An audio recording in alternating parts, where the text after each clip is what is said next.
Da quando ho iniziato l'avventura di Racing is Life, ovvero la mia prima stagione di gare in auto e moto, in tantissimi mi avete chiesto la stessa identica cosa, ovvero come si fa a diventare piloti di auto o di moto?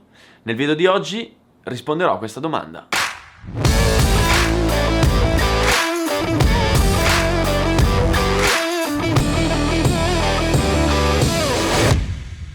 Prima di partire ho notato che su Instagram mi seguite in 75.000, mentre su YouTube siamo a 230.000. Ora non ci credo che 155.000 di voi non hanno Instagram, quindi se avete Instagram e non mi seguite andate su Instagram a seguirmi, perché pubblico un sacco di cose che non vedete su questo canale. Ok, tornando a noi, in questo video vi mostrerò passo dopo passo come fare per diventare piloti. La maggior parte degli esempi che farò saranno dedicati alle moto, ma tutto quello che dico vale esattamente identico anche per le auto. Soldi! Per fare il pilota servono soldi. Si va dalle poche migliaia di euro per i campionati entry level fino a decine di milioni di euro per i mondiali. Cioè, per fare il pilota non vieni pagato? Non so come mai il 99% delle persone pensi che i piloti guadagnino come i calciatori. Ma la dura realtà è che il 99% dei piloti pagano per correre. Ma allora ci si chiede, perché i calciatori guadagnano mentre i piloti pagano? La risposta è semplice, perché per giocare a calcio cosa serve? Un paio di scarpe, pantaloncini, maglietta, stop. Per correre in moto invece che cosa serve? La moto, le gomme, la benzina, il trasporto, un costo enorme. Ipotizziamo ad esempio di correre per un team. Il team ha dei costi: gomme, benzina, moto, trasporto, meccanici, ingegneri, danni. Inoltre i premi che vinci vincendo le gare sono irrisori. Quindi la storiella del pilota che vive grazie ai premi che vince è una leggenda metropolitana. Allora come fa il team a stare in piedi? Naturalmente ha bisogno di soldi. E chi porta questi soldi? I casi sono due: o ci pensa il pilota o ci pensa il team tramite i propri sponsor. Nel primo caso, se ad esempio una stagione costa 100.000 euro, il pilota deve trovare 100.000 euro. Nel secondo caso invece il team si occupa interamente di trovare il budget. In questo caso, dato che il team ha il budget per coprire tutta la stagione, naturalmente punta a vincere. Quindi va a cercare quei piloti forti, esperti, talentuosi, che in quel caso spesso vengono anche pagati. E in genere questi team sono o team di campionati nazionali che in qualche modo hanno i soldi, o i team ufficiali che corrono ai massimi livelli del mondiale come MotoGP, Formula 1, Superbike. I team minori invece chiedono budget. E qui arriva la seconda domanda, ovvero uno apre internet, va su Google e vede gli stipendi dei piloti di Formula 1, gli stipendi dei piloti di MotoGP e dice: ma scusa, ma se hai detto che molti pagano, com'è che hanno lo stipendio? Il concetto è che nei team minori in cui il pilota deve portare la valigia, naturalmente il pilota poi contratta col team. Non so, il pilota porta 15 milioni di euro per fare una stagione in Formula 1 e dice al team: uè, ti ho portato 15 milioni, dammene 2 che sono il mio stipendio. La bravura di un pilota non sta solo nell'essere forte, ma sta nel trovare i soldi per correre. Se sei scarso e hai soldi, corri. Se sei forte e non hai soldi, non corri. Ma allora chi sono i piloti che guadagnano? Sono quei piloti o molto bravi a trovare sponsor, per cui trovano più soldi di quelli che servono e quindi... Oppure sono quei piloti estremamente forti, talmente bravi, talmente talentuosi che sono arrivati a un livello tale da avere un nome. E come fai ad arrivare al loro livello? Se vuoi arrivare a quel livello e vuoi diventare un campione del mondo, hai due strade. O sei veramente un fenomeno, per cui ti paghi le prime stagioni, fai vedere quanto vai forte, qualcuno ti nota, qualcuno investe su di te e arrivi a quel punto in cui la tua carriera d'ora in poi è sostenuta da qualcuno di grosso. Oppure sei miliardario e arrivi in alto pagando. Un esempio lampante è Lance Stroll, pilota di Formula 1, nonché figlio del proprietario della Tommy Hilfiger. E si stima che abbia investito sugli 80 milioni di euro per farlo arrivare in Formula 1. In entrambi i casi è chiaro che comunque, anche se sei un fenomeno, comunque ti servono tanti soldi. Perché se sei un fenomeno, come fai a farti vedere se non corri? In qualche modo devi iniziare. Quindi anche solo per iniziare serve. Bene, ora che questo è chiaro, andiamo a vedere quali sono gli step per diventare un pilota e quanti soldi servono. Imparare. Ma come si impara ad andare in pista? Beh, diciamo che per fare il pilota non esiste un percorso ben preciso. La cosa migliore è conoscere qualcuno che ci insegni a guidare in pista. Sia esso un amico, un ex pilota, una scuola di guida. Per quanto riguarda le scuole, esistono tantissime scuole in Italia, di qualunque livello e per qualunque esigenza, dalle mini moto alle mini GP, alle pit bike, alle moto. Una scuola d'alto livello, ad esempio, è la Riding School di Pedersoli, che offre corsi per qualunque livello e qualunque tipo di moto. Ad esempio Luca Salvadori ha imparato alla Riding School di Pedersoli.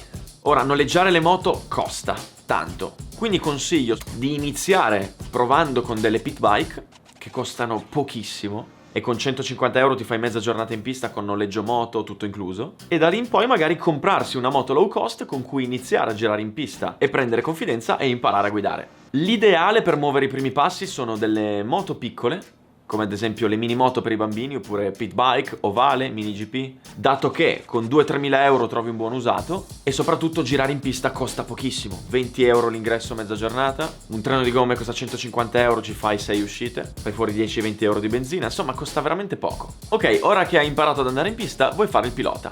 Dove si inizia a correre? La prima cosa da scegliere è il campionato. Esistono tantissime opzioni, ne ho linkate alcune qui sotto, ma ce ne sono ancora tante altre. Per le moto piccole ce ne sono un'infinità. Una ricerca su Facebook o su Google vi fa trovare di tutto. Per quanto riguarda le moto grandi, invece, una delle migliori opzioni è il Moto Estate, perché hanno un'offerta estremamente ampia e costano poco. Infatti hanno tantissime griglie dedicate a tutti i tipi di moto. Mini GP, 125, Moto 4, 300 e 400, 600 amatori, 600 piloti, 1000 amatori, 1000 piloti. Hanno poi anche dei progetti per i giovani, come il Challenge Kawasaki Go 11, dove chi vince il campionato ha come premio una gara nel mondiale. Inoltre si corre in piste di dimensioni medie, come Franciacorta, Varano, Cervesina, dove si fanno velocità basse, e questo è molto positivo per due motivi. Il primo è che per chi agli inizi è più facile imparare, e il secondo è che andando piano si cade piano e si fanno meno danni. A questo punto, una volta scelto dove correre, bisogna fare la licenza. La licenza è una sorta di patente, per cui fai una serie di visite mediche, paghi e ti danno questa licenza che ti permette di correre. Senza quella non corri. E per campionati come quello che ho fatto io la licenza costa 150 euro. Comunque, per fare la licenza e per tutte queste informazioni contattate direttamente gli organizzatori del campionato che vi sanno dire tutto. Come correre? Ci serve un veicolo. Prendendo l'esempio delle moto, i casi sono due: o abbiamo una moto o non abbiamo una moto. Inoltre, o ci facciamo tutto da soli o ci appoggiamo a un team. Vediamo queste tre strade. Correre da soli con la propria moto. Questa è la soluzione più economica ma anche più impegnativa, perché ci si fa tutto in casa, quindi si compra la moto, la si prepara, la si porta in pista, la si gestisce. Questa soluzione è economica, ma bisogna pensare che bisogna comprare tutto il necessario: furgone per il trasporto, attrezzi. Naturalmente questa soluzione ha costi bassi perché ci si fa tutto in casa, ma bisogna sapere quello che si fa. Gestire una moto è complicato e porta via tantissimo tempo, e soprattutto se non si è esperti ci si rischia di ammazzare. C'è gente che è morta perché nella fretta di farsi tutto da solo non ha avvitato le pinze dei freni. Quindi in ogni caso, anche se ci si fa tutto da soli, comunque bisogna avere almeno un meccanico che ci dia una mano. Uso la mia moto ma mi rivolgo a un team.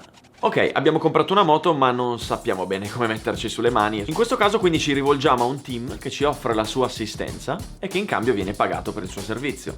Mi raccomando, in questo caso è fondamentale rivolgersi a dei professionisti. Ci sono dei team che non sanno quello che fanno, quindi il mio consiglio, come avrete visto anche dai video di Racing is Life, se volete rivolgervi a un team, rivolgetevi a Tecnica Moto, che è il team che mi ha seguito quest'anno e che posso garantirvi sono dei gran professionisti.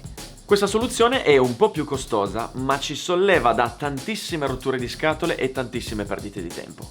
Noleggio la moto da un team.